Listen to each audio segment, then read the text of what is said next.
이제 처음에는 그 제가 어떤 일들이 일어났을 때 뭐 그냥 개인적인 문제지 이게 뭐 캐나다의 어떤 시스템적인 거랑 뭐 무슨 상관이 있어. 다 개인적인 상황에 따라서 일어나는 일들이지. 그 뭐 자기가 재수가 없고 운이 없으면 뭐 그런 일을 겪는 거고, 또 좋은 일 있으면 좋은 일을 이제 겪는 그런 거로 이제 사실은 생각을 많이 했었는데 잘 몰랐고요, 캐나다에 대해서. 근데 이제 코로나를 겪으면서 제가 이 나라 정말 심각하다고 느꼈던 게 뭐냐면, 그때 2000년인가 2000년이죠, 2020년. 근데 이제 코로나가 막 발생했을 때 한국하고 중국에서 난리가 났었거든. 그때 2020년 1월.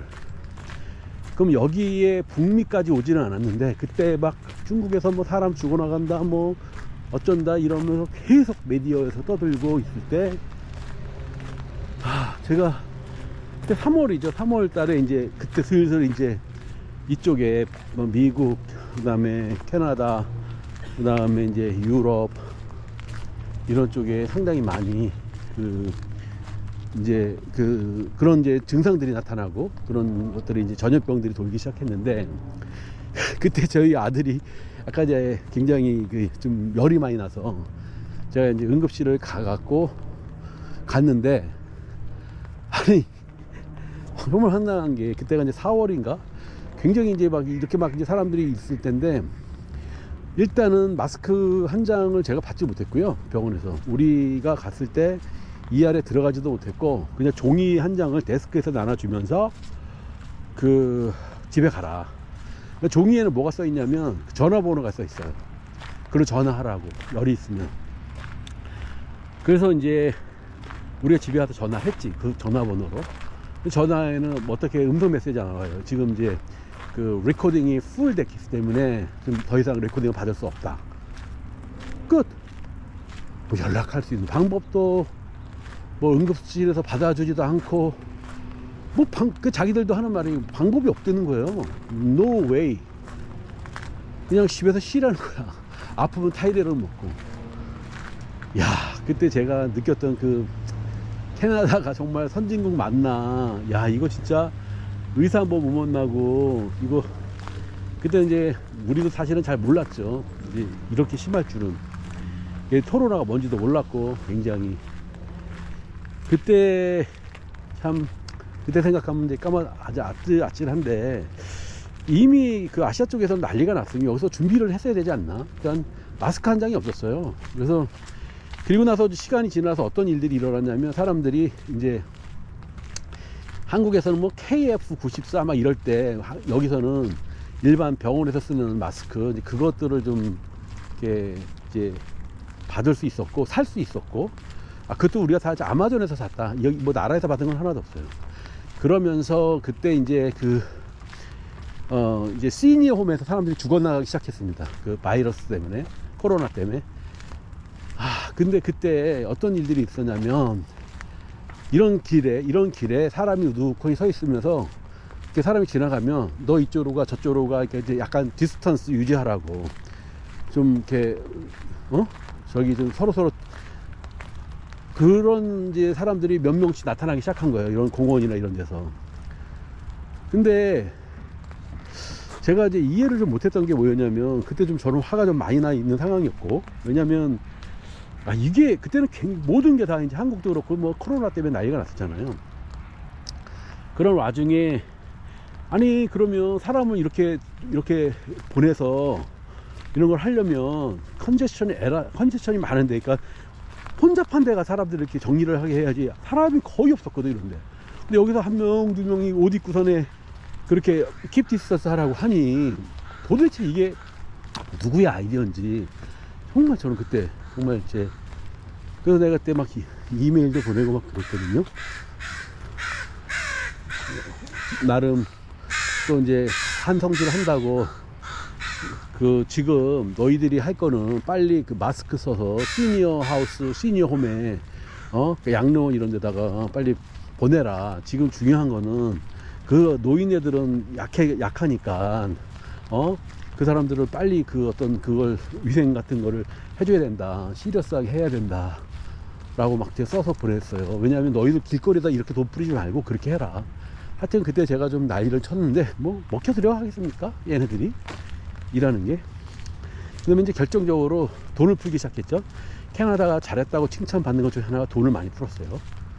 돈을 많이 풀었어. 그래서 사람들이 그렇잖아. 관건 선거, 금권 선거 하면은 사람들이 자기 돈 받으면 나라고 뭐고 다 몰라. 옛날에 그 시골에 뭐 시골 얘기해서 말하지만 옛날에 금권 선거, 관건 선거 엄청 했잖아. 먹혀들거든.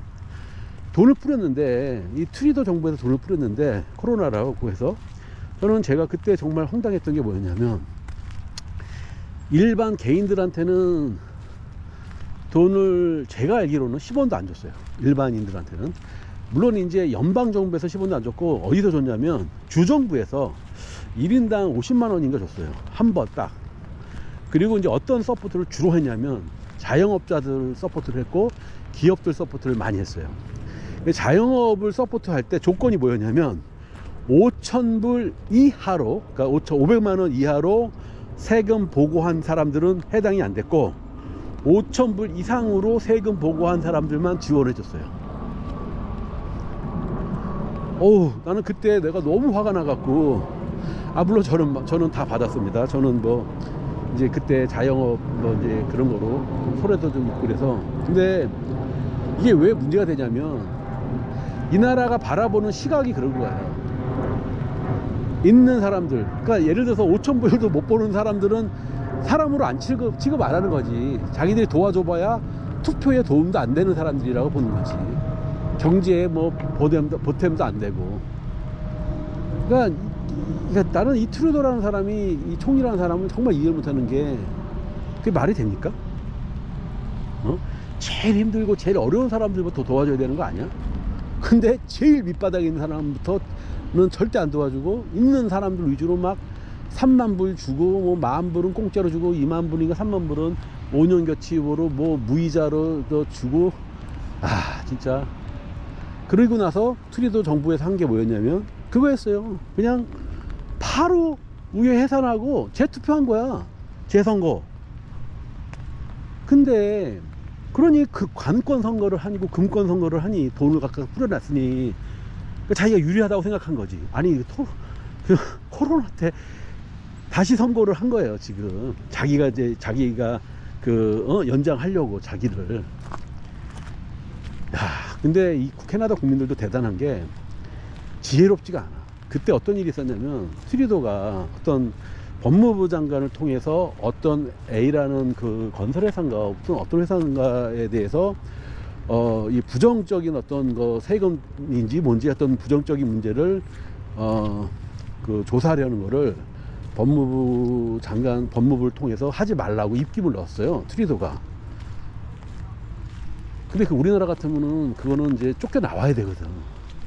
근데 여기는 어떤 일이 있었냐면 그게 그 문제가 불거지자 아니 어떻게 총리가 법무부장을 통해서 불법 관여를 하냐, 불법을 저지른 거를 왜 막냐, 그러니까 말도 안 되는 일이 벌어진 거야. 근데 그거를 어떻게 했냐면 별도의 위원회가 형성이 됩니다. 형성이 돼서 그 위원회에서 이 트리도가 한 게 정말 문제가 있는 건지 불법인지 아닌지를 6개월간의 기간을 들여서 조사를 합니다.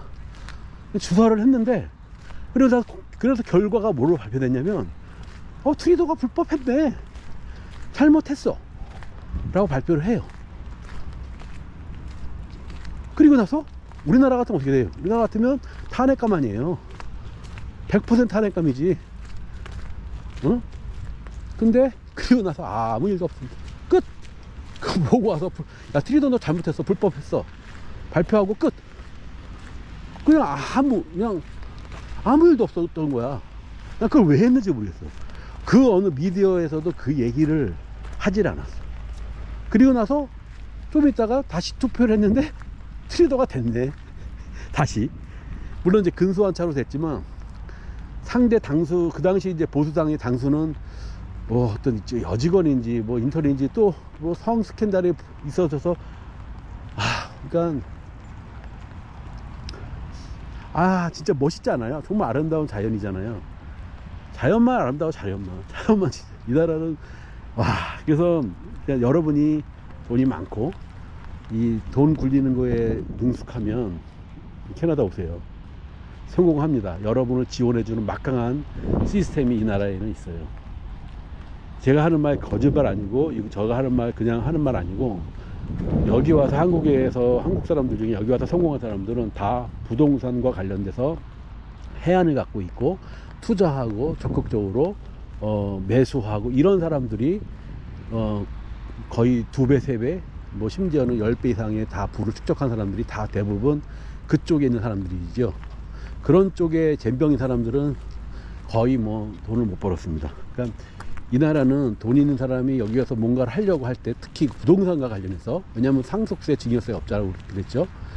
그러니까 그런 부분들, 그 다음에 이제 비즈니스에서 비즈니스가 이제 어느 정도 많이 성장해서 돈을 또 벌어 놓으면 그걸 갖다 세금을 때리는 게 아니라 그걸 다시 재투자한다는 조건으로 세금 감면, 세금 또는 연장을 해줘요.